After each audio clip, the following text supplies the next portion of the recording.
Flow 2024 एक शानदार animated film है जिसे गिंट्स जिल्बालोडिस ने निर्देशित किया है। यह फिल्म एक अकेली बिल्ली की कहानी बताती है जो एक अजीब और रहस्यमयी बाढ़ग्रस्त दुनिया में सफर करती है। अपनी जीवित रहने की यात्रा के दौरान वह अन्य खोए हुए जानवरों से मिलती है, एक शांत कैपिबारा, एक चिंताग्रस्त लेमूर और एक जिज्ञासु सेक्रेटरी बर्ड, और उनके साथ अनपेक्षित संबंध बनाती है। बिना किसी संवाद डायलॉग के फ्लो अपनी कहानी खूबसूरत एनिमेशन, गहरे प्रतीकवाद और प्रभावशाली साउंड डिजाइन के माध्यम से कहती है। यह फिल्म अकेलेपन, विश्वास और आत्मखोज जैसे विषयों को छूती है और अपने सपनों जैसे विजुअल्स और भावनात्मक गहराई से दर्शकों को मंत्र मुग्ध कर देती है। सोचने पर मजबूर करने वाली सिनेमा पसंद करने वालों के लिए यह एक अवश्य देखने योग्य मस्ट वॉच फिल्म है। फिल्म की शुरुआत एक शांत लेकिन अजीब सी दुनिया में होती है, एक ऐसी जमीन जहां इंसान अब नहीं है, लेकिन उनके निशान अभी भी मौजूद हैं। एक घने जंगल में जहां ऊंचे ऊंचे पेड़ हवा में हिल रहे हैं, एक अकेली सलेटी रंग की बिल्ली रहती है। यह एक पुराने इंसानी घर में रहती है जो अब लताओं और झाड़ियों से ढक चुका है। यह माहौल बहुत रहस्यमय है। घर में लकड़ी की बनी बिल्लियों की मूर्तियां रखी हैं जो यह इशारा करती हैं कि यहां रहने वाले इंसानों को बिल्लियों से बहुत लगाव था। क्या उन्हें पूजा जाता था या बस बहुत प्यार किया जाता था? फिल्म इस बारे में कुछ साफ नहीं बताती, लेकिन वातावरण में रहस्य की भावना भरी हुई है। अकेलेपन का प्रतीक, यह बिल्ली केवल शारीरिक रूप से अकेली नहीं है, बल्कि भावनात्मक रूप से भी अलग थलग है। यह स्वतंत्रता, सहन शक्ति और आत्मनिर्भरता का प्रतीक है। ये गुण इसके जीने के लिए जरूरी हैं, लेकिन ये इसे किसी से जुड़ने से भी रोकते हैं। इसकी हरकतों में एक हल्की सी उदासी झलकती है, जैसे इसे एहसास हो कि यह कभी कुछ बड़े का हिस्सा थी, लेकिन अब यह अकेले जीना सीख चुकी है। आपदा की पहली निशानियां, फिर दुनिया बदलने लगती है। हवा अचानक ठंडी हो जाती है, जंगल के जानवर बेचैन हो जाते हैं, आसमान का रंग अजीब ग्रे नीला हो जाता है। बिल्ली को किसी अनहोनी का आभास होता है, लेकिन यह ठीक से समझ नहीं पाती। फिर जमीन हिलने लगती है, एक गहरी डरावनी आवाज चारों तरफ गूंज उठती है। फिर पानी आता है, एक विशाल बाढ़ जंगल के बीच से तेजी से बहती है, पेड़ों को उखाड़ते हुए, पत्थरों को बहाते हुए, सब कुछ अपने साथ बहा ले जाती है। बिल्ली भागती है, पूरे जंगल में दौड़ते हुए किसी ऊंची जगह की तलाश करती है। यह आखिरी समय पर एक बड़ी बिल्ली की मूर्ति पर कूद जाती है, जो पुराने समय की सभ्यता का आखिरी निशान है। जैसे जैसे पानी बढ़ता जाता है, यह मूर्ति अभी भी आधी पानी से बाहर है और बिल्ली डर के मारे उससे चिपकी रहती है। अब यह अकेली है, एक विशाल बाढ़ के समुद्र में, जिसका घर हमेशा के लिए डूब चुका है। अब चारों तरफ सिर्फ पानी ही पानी है।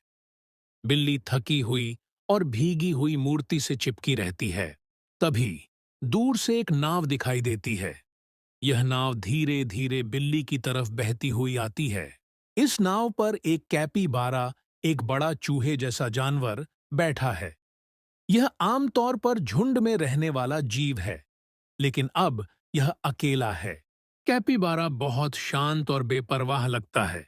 यह बिल्ली को देखता है, लेकिन कोई प्रतिक्रिया नहीं देता। बिल्ली झिझकती है, यह किसी पर भरोसा नहीं करती। लेकिन जैसे जैसे पानी और बढ़ने लगता है, इसके पास कोई और रास्ता नहीं बचता। बिल्ली आखिरकार नाव पर कूद जाती है। बिल्ली और कैपिबारा के बीच शुरुआत में दूरी बनी रहती है, लेकिन कैपिबारा उसे कोई नुकसान नहीं पहुंचाता। यह बिल्ली को खाना ऑफर करता है। धीरे धीरे बिल्ली को एहसास होता है कि यह दोस्त बन सकता है। अब नाव पानी के इस अनंत महासागर में तैरती रहती है। वे डूबे हुए शहरों, डूबे हुए घरों और पुरानी सभ्यता के खंडहरों के ऊपर से गुजरते हैं। कुछ दिन बाद वे एक छोटे से तैरते लकड़ी के टुकड़े पर बैठे एक लंगूर, रिंगटेल लेमूर को देखते हैं। यह बहुत डरा हुआ और घबराया हुआ है। इसके पास एक छोटा टोकरी जैसा बैग है, जिसमें कुछ पुरानी चीजें भरी हुई हैं, गोले, लकड़ी की मूर्तियां और कुछ अनजाने सामान। यह बेतहाशा इशारे करता है कि इसे नाव पर चढ़ने दो।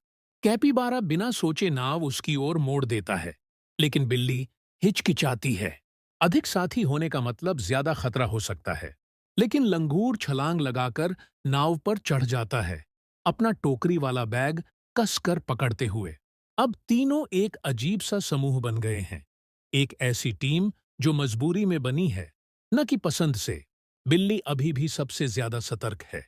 लंगूर बहुत बेचैन है और बार बार अपने बैग की चीजों को देखता है। कैपीबारा शांत रहता है, जैसा कि हमेशा। अब यह यात्रा सिर्फ बाढ़ से बचने की नहीं है, बल्कि भरोसे और दोस्ती की परीक्षा बन गई है। समय बीतने के साथ नाव पर तनाव बढ़ने लगता है। भोजन सीमित है। लंगूर अपनी चीजों को लेकर बहुत अधिक सुरक्षात्मक हो जाता है।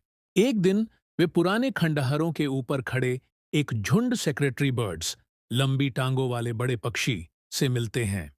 ये पक्षी बहुत आक्रामक और क्षेत्रीय होते हैं। वे नाव को अपनी जगह से दूर रहने के लिए चेतावनी देते हैं। लेकिन इन पक्षियों में से एक छोटा जिज्ञासु पक्षी नाव को देखता रहता है। फिर हमला होता है। बिल्ली, लंगूर और कैपिबारा को तेजी से भागना पड़ता है। लेकिन वह छोटा पक्षी नाव पर कूद जाता है, अपने झुंड को छोड़कर। अब नाव पर एक और साथी है, लेकिन यह और ज्यादा तनाव लाता है। बिल्ली को पहले से ज्यादा शक होने लगता है। लंगूर अपने खाने और सामान को और ज्यादा छिपाने लगता है। कैपिबारा हमेशा की तरह शांत रहता है। फिर एक रात, जब लंगूर भोजन छिपाने की कोशिश करता है, बिल्ली गुस्से में उसके बैग को झपट लेती है और उसे पानी में गिरा देती है। लंगूर दुखी होकर देखता है कि उसकी सारी चीजें पानी में बह गईं। अब यह तीनों के लिए एक महत्वपूर्ण मोड़ है। बिल्ली को एहसास होता है कि स्वार्थ से सब कुछ खत्म हो सकता है, और लंगूर को एहसास होता है कि अतीत को छोड़ना जरूरी है। वे अब एक आधी डूबी हुई सुनसान बस्ती के पास आते हैं। यहाँ बिल्ली को अपने सबसे बड़े डर, पानी का सामना करना पड़ता है। बिल्ली को तैरना सीखना पड़ता है। यह आत्मनिर्भरता से सहयोग की ओर बढ़ने का प्रतीक है। लंगूर आखिरकार अपनी पुरानी चीजों को भूलकर समूह पर ध्यान देने लगता है। सेक्रेटरी बर्ड खुद को साबित करता है और समूह की रक्षा करता है। बाढ़ का पानी धीरे धीरे उतरने लगता है। सेक्रेटरी बर्ड अपनी आजादी खोजने के लिए उड़ जाता है।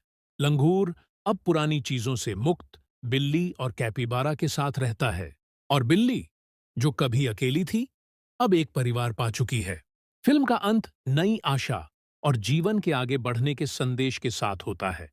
फ्लो 2024, जिसे गिंट्स जिल्बालोडिस ने निर्देशित किया है, ने अपनी खूबसूरत एनिमेशन, गहरी कहानी और शानदार विजुअल्स के कारण दर्शकों को मंत्रमुग्ध कर दिया है। यह फिल्म एक अकेली बिल्ली की कहानी है, जो एक बाढ़ग्रस्त दुनिया में सफर करती है और अलग-अलग जानवरों के साथ अप्रत्याशित संबंध बनाती है। यह फिल्म केवल विजुअल्स और म्यूजिक के जरिए एक गहरी भावनात्मक यात्रा प्रस्तुत करती है, जिसने दर्शकों के दिलों को छू लिया है। कई फिल्म समीक्षकों ने फ्लो की अनोखी एनिमेशन स्टाइल, बिना डायलॉग की कहानी और भावनात्मक गहराई की सराहना की है। इसे स्टूडियो घिबली और अन्य यूरोपियन एनिमेशन फिल्मों के स्तर का माना जा रहा है। IGN rating 8.5 out of 10। नौ एक जादुई यात्रा, जो यह साबित करती है कि एनिमेशन भी लाइव एक्शन फिल्मों जितनी भावनात्मक रूप से प्रभावी हो सकती है। The guardian 4 out of 5 star. And एक सुंदर विजुअल अनुभव, जिसमें प्रकृति की ताकत और जीवन के उतार चढ़ाव को बेहद कलात्मक रूप में दिखाया गया है। रॉटन टोमेटोज 92% फ्रेश। क्रिटिक्स ने इसकी विजुअल, स्टोरी टेलिंग और भावनात्मक अपील की तारीफ की, लेकिन कुछ दर्शकों को इसका धीमा गति, स्लो पेसिंग थोड़ा चुनौतीपूर्ण लगा। दर्शकों की प्रतिक्रियाएं। बहुत से दर्शकों ने इस फिल्म की गहराई और बिना शब्दों के भावनाएं व्यक्त करने की क्षमता की सराहना की। फ्लो एक कला का नमूना है। इसकी एनिमेशन इतनी खूबसूरत है कि यह प्रकृति की ताकत और सुंदरता दोनों को एक साथ दर्शाती है। ट्विटर रिव्यू अब तक की सबसे अनोखी फिल्मों में से एक। कोई डायलॉग नहीं, फिर भी यह दोस्ती, अस्तित्व और अतीत को छोड़ने की भावना को बखूबी दिखाती है। Letterboxd review 4.5 out of 5, straight wonder पाइल टी 5 स्टार। यह द रेड टर्टल की याद दिलाती है।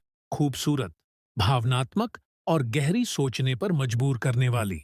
हालांकि कुछ दर्शकों को फिल्म की धीमी रफ्तार और बिना डायलॉग की कहानी समझने में दिक्कत हुई। फ्लो की कहानी केवल सर्वाइवल और एडवेंचर पर ही आधारित नहीं है, बल्कि यह गहरे दर्शन, फिलॉसफी और मानवीय भावनाओं से जुड़ी हुई है। बिल्ली बंदर, शुरुआत में लीमर, अकेली और जो पुरानी आत्मनिर्भर चीजों से है, चिपका रहता लेकिन है, समय के यह साथ दर्शाता यह है कि विश्वास कई बार और हम साथ यादों को निभाने की पकड़ कर रखते अहमियत हैं समझती और है आगे नहीं बढ़ पाते। पक्षी सेक्रेटरी बर्ड अपने झुंड को छोड़कर बिल्ली और अन्य साथियों के साथ जाने का फैसला करता है, जो यह दर्शाता है कि परिवार केवल खून के रिश्तों से नहीं, बल्कि चुने हुए रिश्तों से भी बनता है। फ्लो का सॉफ्ट, ड्रीम लाइक एनिमेशन दर्शकों को इसकी दुनिया में डुबो देता है। बाढ़ग्रस्त दुनिया को इतनी खूबसूरती से दिखाया गया है कि यह खौफ और शांति दोनों को दर्शाती है। नीले ग्रे शेड्स, अस्तित्व की अनिश्चितता और खोई हुई दुनिया का प्रतीक। गर्म रंगों का उपयोग, जब किरदारों के बीच रिश्ता मजबूत होता है, तब वातावरण अधिक गर्म और जीवंत दिखता है। हालांकि फ्लो की कहानी धीमी गति, स्लो पेसिंग वाली है और इसमें संवाद, डायलॉग नहीं है, लेकिन यह एक दृश्यात्मक, विजुअल और भावनात्मक, इमोशनल मास्टरपीस है। जो लोग गहरी सोच वाली और प्रतीकात्मक कहानियां, सिंबॉलिक स्टोरी टेलिंग पसंद करते हैं, उनके लिए यह फिल्म किसी कलाकृति, आर्ट से कम नहीं है। शानदार एनिमेशन और सिनेमैटोग्राफी, बिना शब्दों के गहरी भावनाएं व्यक्त करना, गहरे दार्शनिक और जीवन से जुड़े संदेश, प्रभावशाली साउंड ट्रैक, धीमी गति, स्लो पेसिंग, जो हर दर्शक को पसंद नहीं आएगी। बिना डायलॉग होने के कारण कुछ लोगों के लिए इसे समझना मुश्किल हो सकता है। जो लोग the red turtle, studio Ghibli की फिल्में या कला और प्रतीकात्मक कहानियां, आर्टिस्टिक एंड सिंबॉलिक स्टोरीज पसंद करते हैं, उनके लिए फ्लो एक अवश्य देखने योग्य फिल्म है। यह सिर्फ एक फिल्म नहीं, बल्कि एक अनुभव, एक्सपीरियंस है।